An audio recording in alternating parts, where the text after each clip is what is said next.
A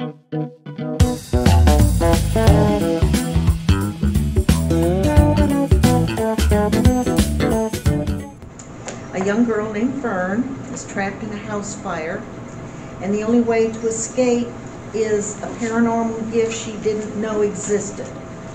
It's called Rashiru, and she and her mother basically teleported out of the burning house and ended up on another planet.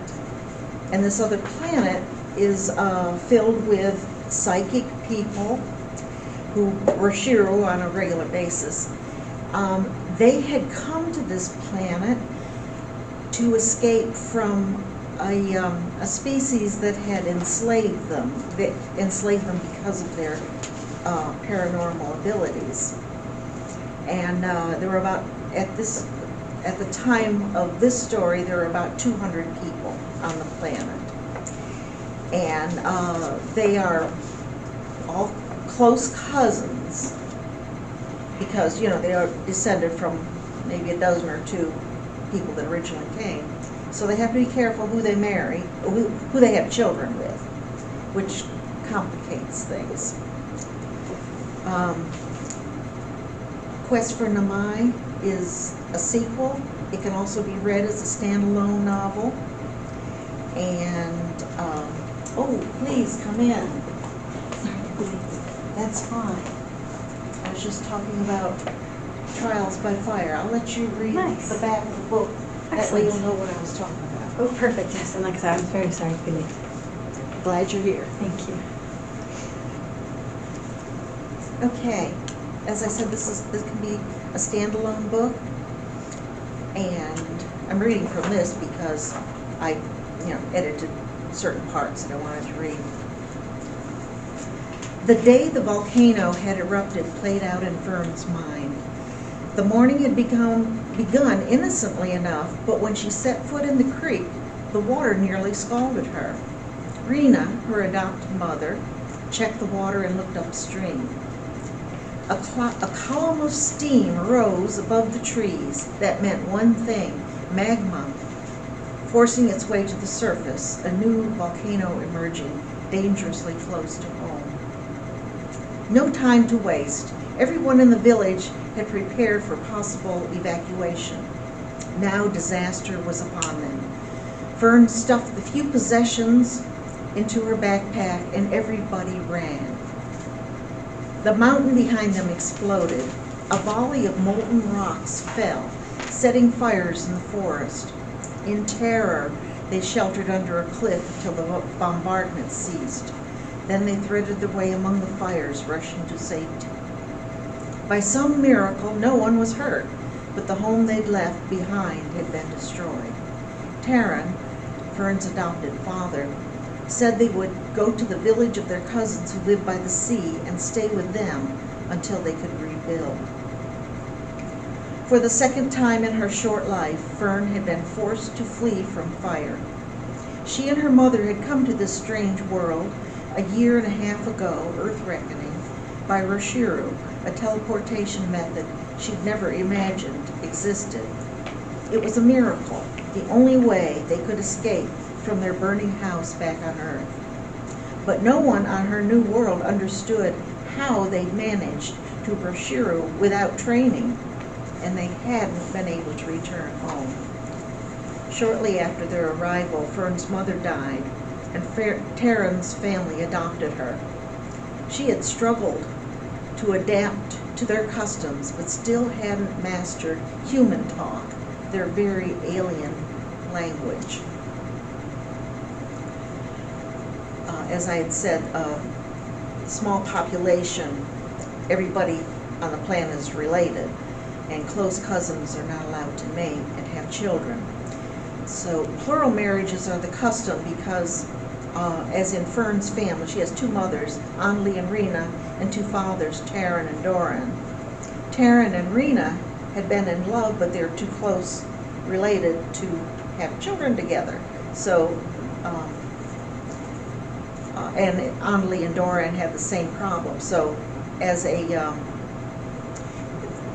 united as a family, everybody, is happy, and the kids have two sets of parents. They go to the village by the sea, where the second village on this planet, and there Fern meets a young man named Ansel, who is fond of her sister Tira. When Fern's family leaves the sea village to go back to the mountains where they plan to rebuild their new village, Ansel goes with them. The new village is far from any volcanoes, and it's several days' journey from the sea village, but there's a high ridge where they can get a glimpse of the sea. Fern climbs up there, but she's not impressed with the limited view she sees. You didn't see this coming, Mrs. Okay. That's what I'm talking about here. One day, Ansel said, "I'm going up the mountain to look at the sea. Would you like to come?" "Sure." He led her up a trail which bent to the east. "I didn't know about this path," she said. The walking was easier and faster than the route she'd taken before. At the top, she smelled the sea breeze and glimpsed the shining blue in the distance.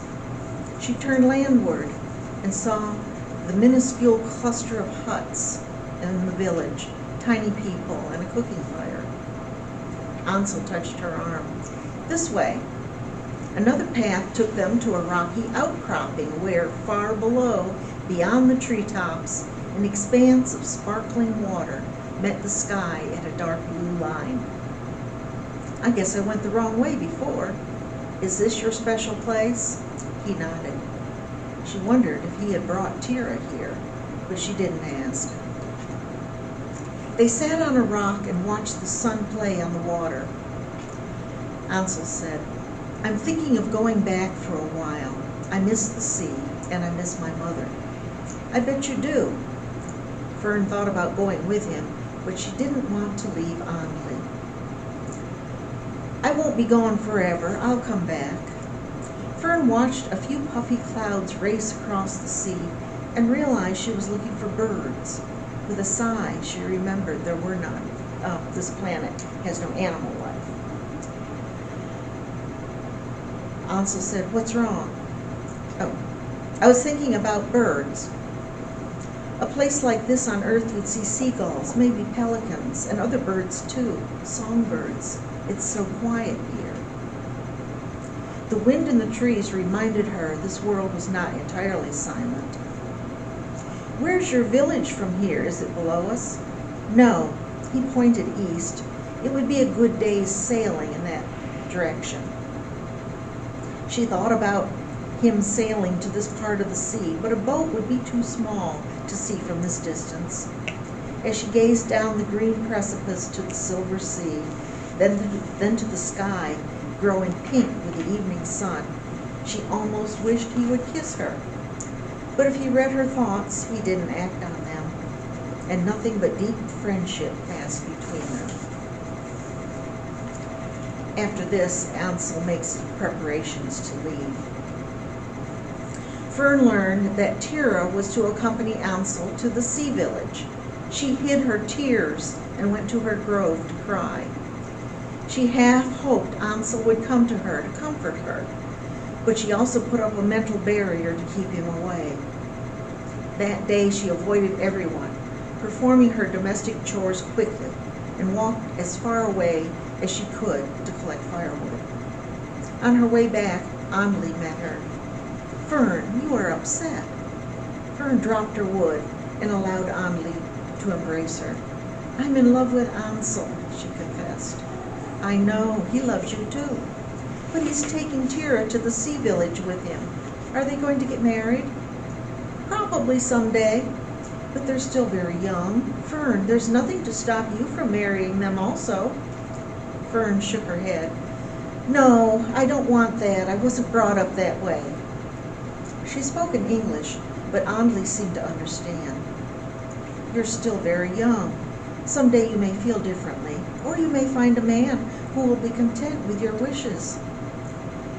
Where would she find such a man? On Earth maybe, not here, but she wasn't on Earth, and she despaired of ever being able to go back. She nodded anyway.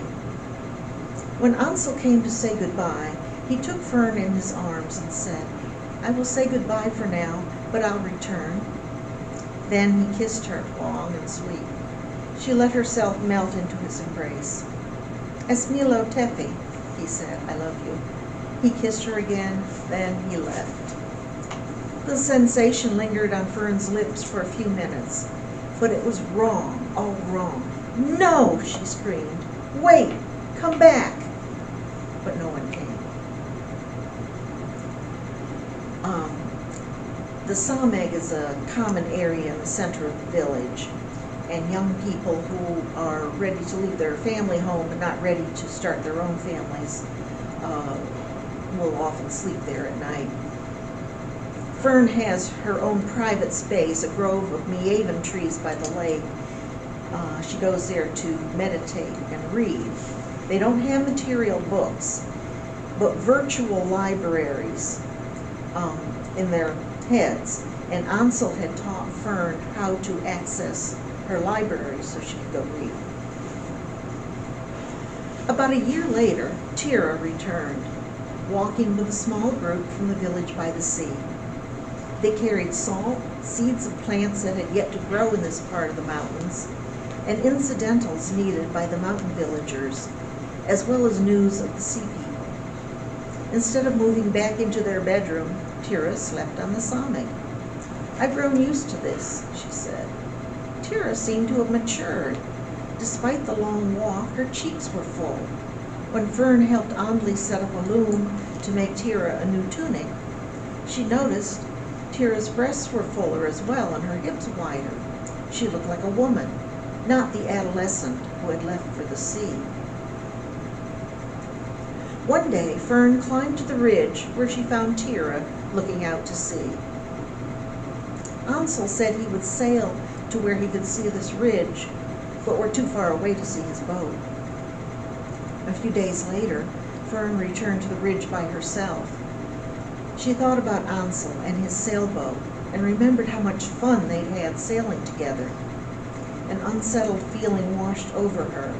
Her mouth was dry and she wished she'd brought water. There were no springs up here.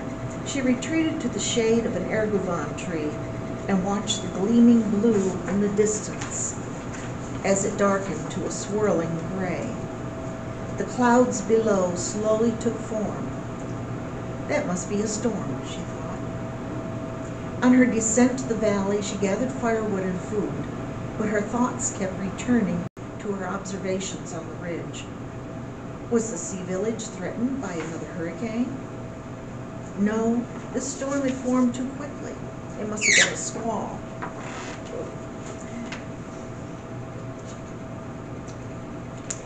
How much warning did sailors have with these? She hadn't quite reached the lake when Ansel appeared before her. At first she was delighted to see him, but he was fully clothed and dripping wet. He couldn't have come by Roshiru. "I'm sorry, Fern," he said. "It was an accident. Es tut mir yit. I'm sorry. There was nothing I could do." She reached out but was unable to touch him. "I'm sorry, Fern.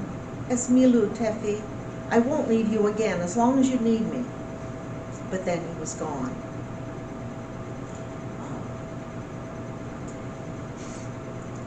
I'm going to go ahead. She goes to the village, and Tira is weeping in Andli's arms. And she hears Tira say, "He must have had a premonition. That's why he wanted to start a child so soon." No wonder Tira needed a new tunic. I'm going to skip a few things here. Fern ran into the woods. Unconsciously, she skirted the lake and stumbled across the river. When she stopped to catch her breath, she began to cry, but she didn't want to cry. Blindly, she rushed up the path to the ridge, banging her feet and elbows against roots and stones. The pain felt good. She found herself looking out to sea. The storm had passed, but not the one in her heart. She peered down the cliff. If she leaped, Would it hurt as much as this? Suddenly she realized she wasn't alone.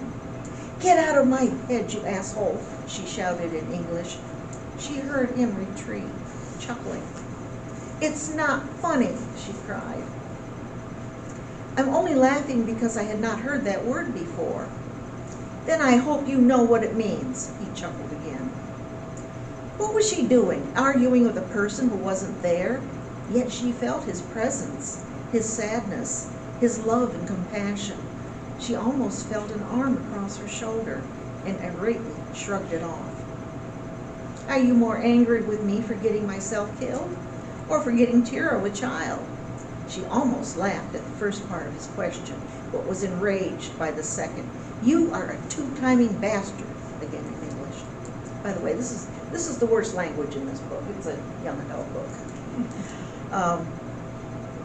From your perspective, it should be Tira making that accusation, not you. You are the other woman, not she. "What do you mean?" "From birth, Tira and I knew we'd be allowed to mate. We were fond of each other as children and loved one another as we grew older. Then you came along. I loved you too, and we would also be allowed to mate. It is a rare individual in this world who is so doubly blessed. Tira, and I hope that in time you would join our household. Now, unfortunately, that won't happen." Both were silent for a while. "Will you be reborn as the baby?" He laughed. "And be my own father?" "No, an entity is waiting. I'll be reborn later, when you no longer need me." She did need him. She missed him. She almost wished he could have given her a child too. "You aren't ready for marriage yet, Fern, especially marriage as it is here." "True, but that didn't lessen the pain." Evening approached. The sky darkened. The path was dark. Ansel guided her way. As she reached the lake, he said, "Fern, please take care of Tira for me, and our baby." The baby, despite her anger and distress, her heart reached out to the baby. When she reached the village, all was quiet. Tira slept on the sami. Fern tiptoed into her room, gathered up her bedding, and spread it on the sami by Tira. She put her arm around her sister and fell asleep. That's what I have time for. Thank you so much. Mary Key Rogers, everyone. Thank you.